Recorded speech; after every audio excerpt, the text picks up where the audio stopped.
Hey folks, Rachana Ranade here, and I welcome you all to another interesting Thursday live stream. Today we are going to have an interesting discussion around Nifty levels, and we'll take your questions as well. Okay, so first and foremost, we are going to talk about Nifty levels today. Markets. So markets basically have been doing well for the past few days, past few trading sessions. So what I'm going to do is I'm going to quickly share my screen at the beginning itself, but before I share my screen, yes, that's it. Okay, so a warm welcome to everyone. So with that, let's get started. Today we are going to start with the discussion on Nifty levels. Okay, so I'm just going to quickly present my screen. All right.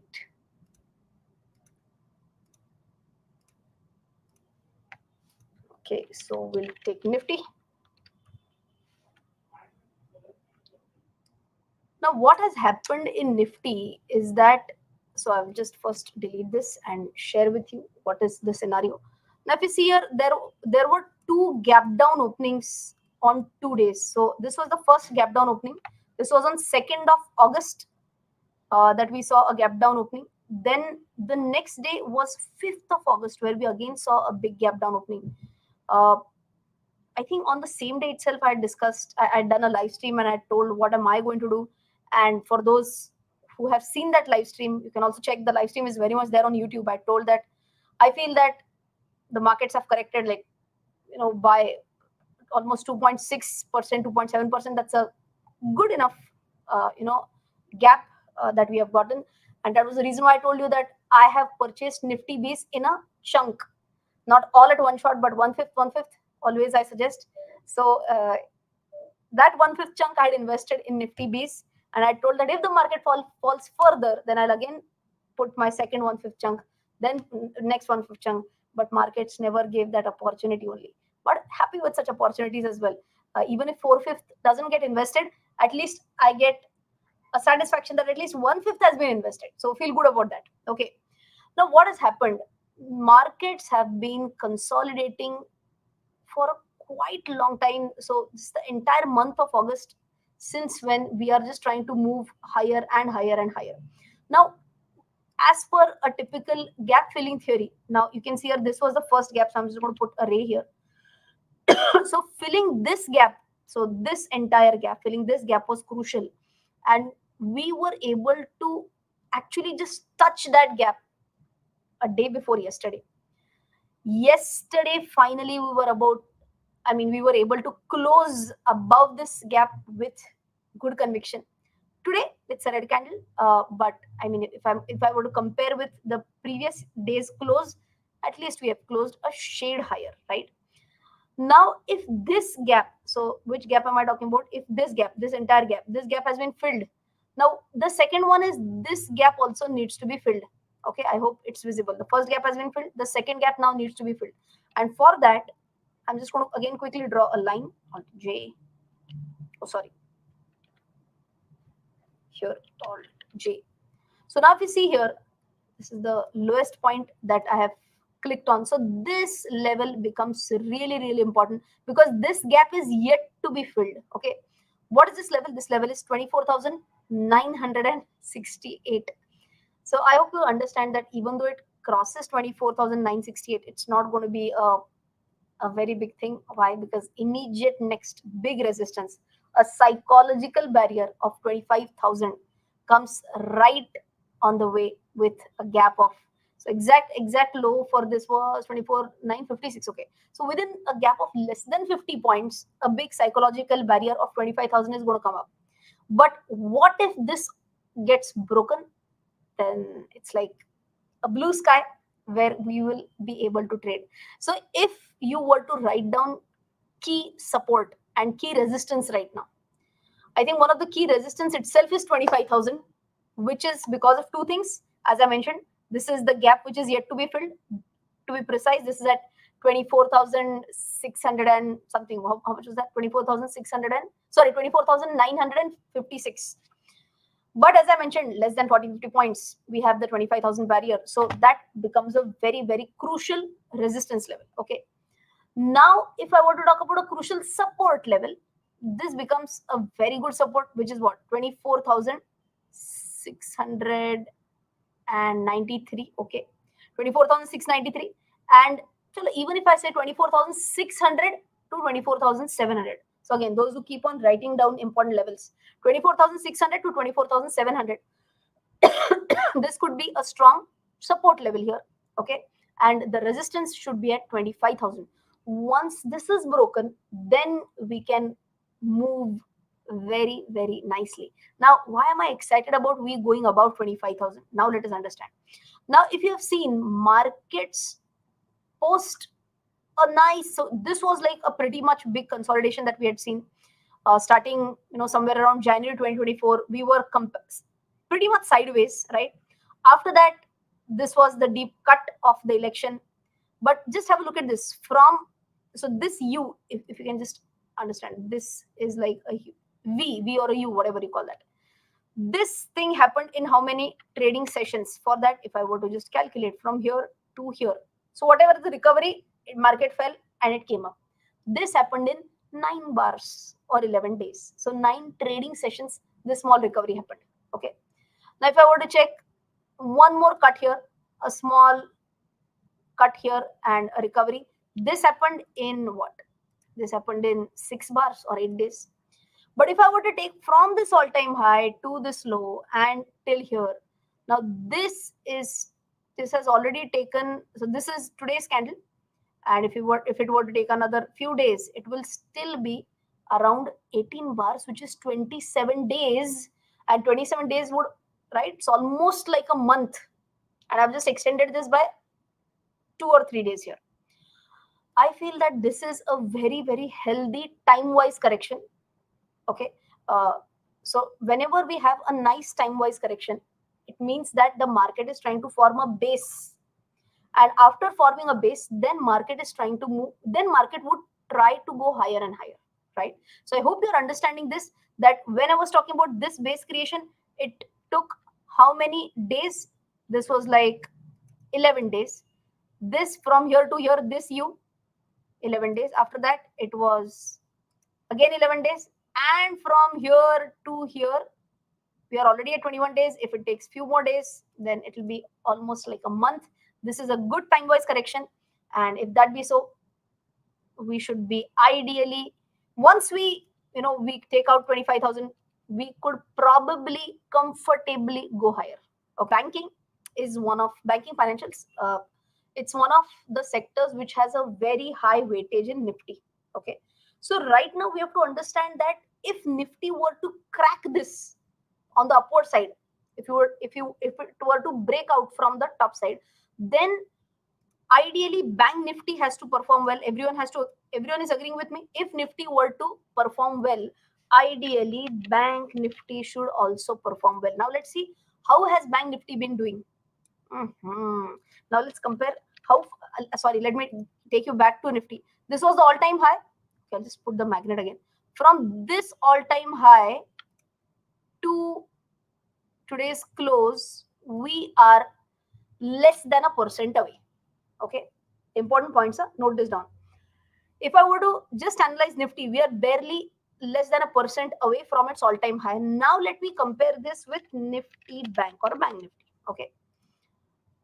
Now this was the all-time high. From this till today's close, we are almost 3.5.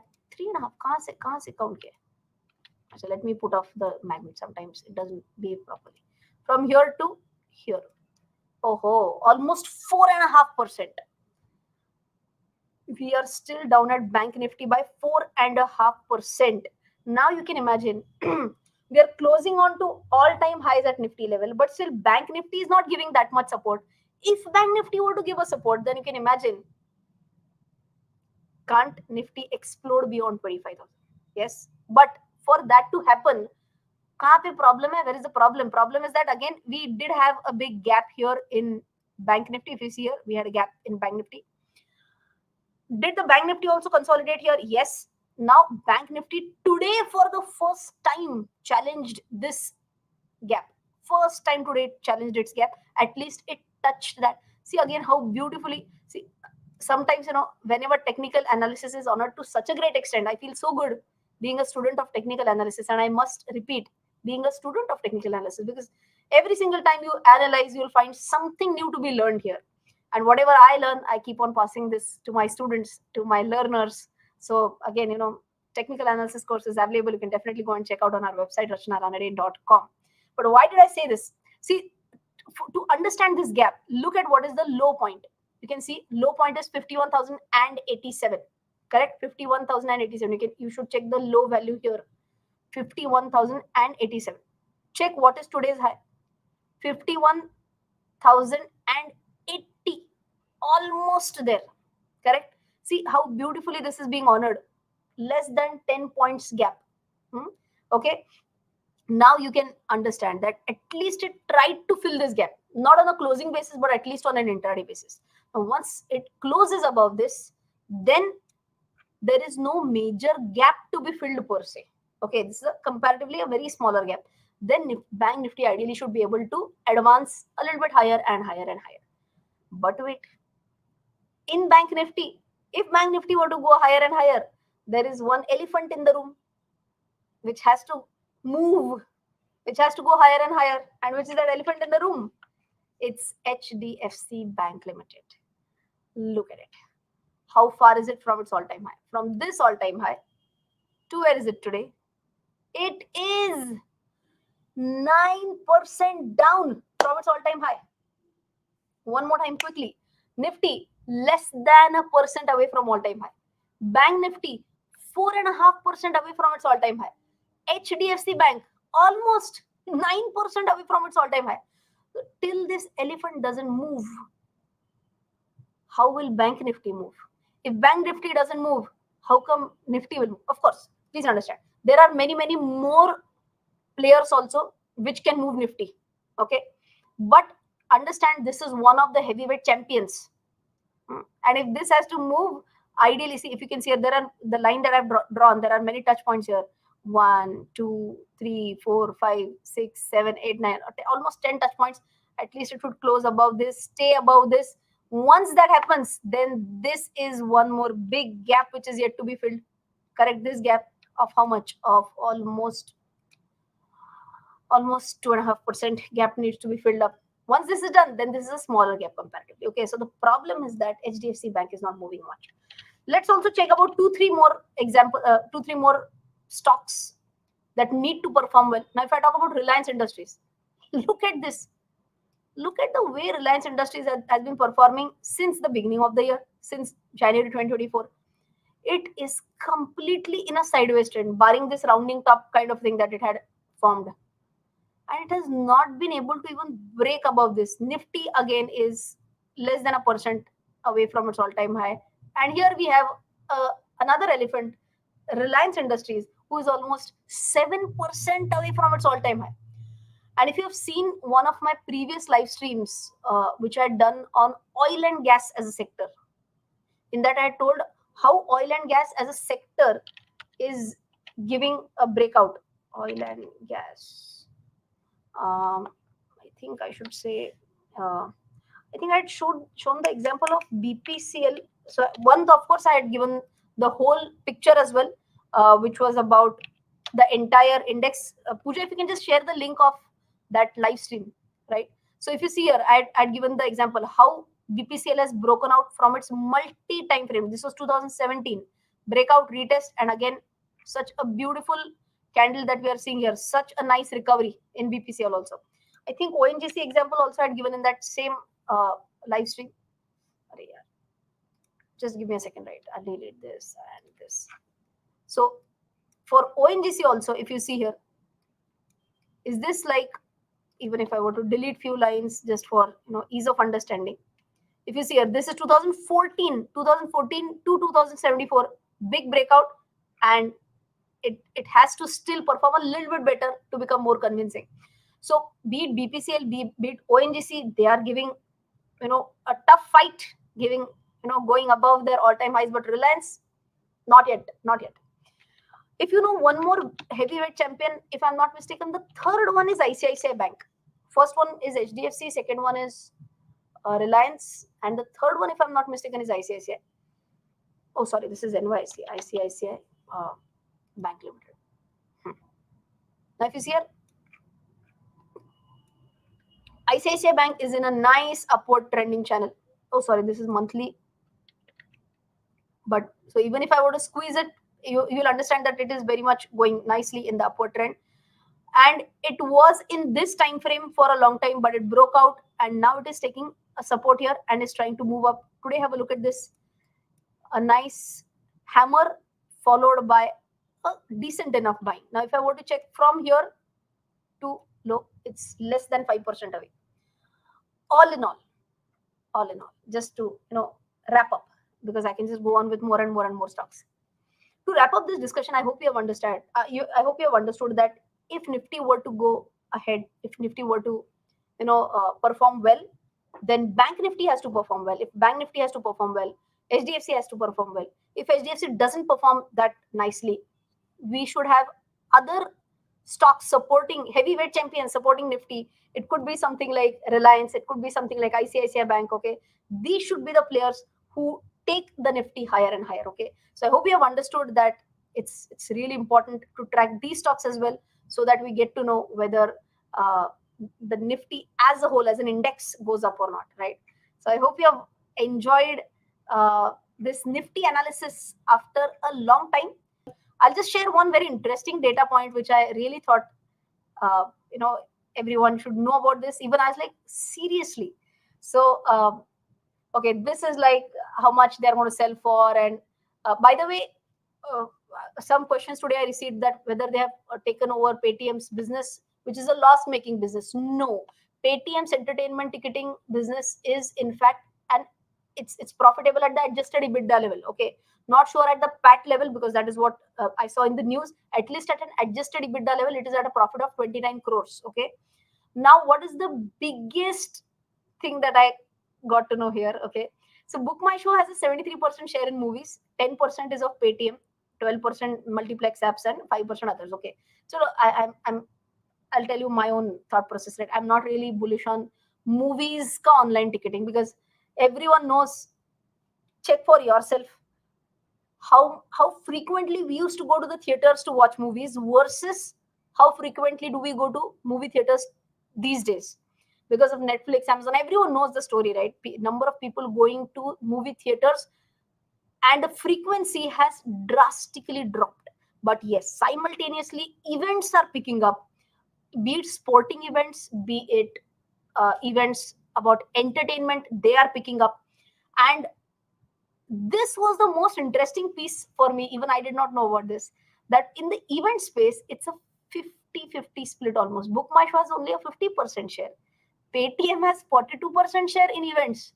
Zomato only 3%. Now you can imagine, cut this 42 also goes to Zomato. So day one, Zomato and Book My Show will be almost neck to neck in events. 45% Zomato, 50% will be Book My Show. So it will be really interesting to see how they are wanting to overtake them in the at least event space.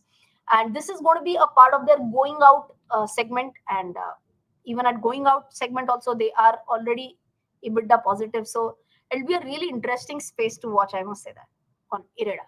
आप भी क्या याद करोगे? I understand my old members. Today only I've prepared something for IREDA. Okay. Incorporated in 1987, IREDA is one of the largest pure play green financing NBFCs. It received the Navaratna status on the 26th of April 2024. Navaratna basically gives you higher monopoly. So if you want to do some capex up to a very high limit, no approvals required. Okay, so it will not be like zero approvals for unlimited spending. The spending limit is pretty much high. Okay, why was the stock up 7.6% today?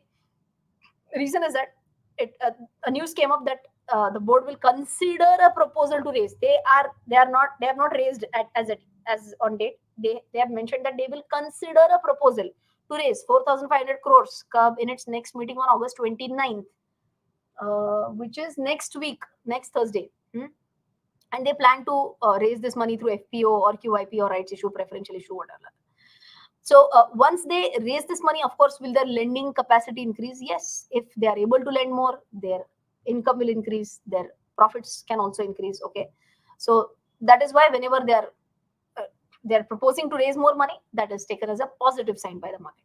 Now, if you see here, almost 56%, 27% thermal loans. So thermal projects related loans, wind 17%, hydro 12%. So even if I just were to club up these three, almost 56% disbursed for renewables theme. Okay, with these three primary points. Okay, but interesting again, 76% of their loan book belongs to private sector lending and only 24 to public sector lending. So this is again something interesting about IREDA. Now talking about foreign borrowing, so whenever they were to give loans, they also have to borrow from somewhere. Na? They can't print money and uh, lend the money. So whenever they have borrowed money from foreign countries, how much is hedged, how much is unhedged is important. And if you see here, their hedged portfolio or hedged foreign borrowings has gone down a little bit. It's 77% as compared to 81%. Not very alarming is what I believe. Good points. GNPA has gone down from 8.7% to 2.19%. Net NPA gone down from 5.6% to 0.95%. And if I were to talk about key highlights for Q1 FY25, revenue from operations up by 32%, gross NPA is down by almost 5%, net NPA is down by almost 21%, and outstanding loan book has increased by almost 34%. All in all, fundamentals, I can definitely say that they are above average, no doubts on that. Only concern is higher valuations. If I were to compare IREDA with something like PFC or REC, valuations of IREDA are higher. Okay, so old members are gold members. Hence, all right, all right, all. Thank you, everyone for joining in. I'll see you on the next Thursday. Till then, take care. Jai Hind and bye bye.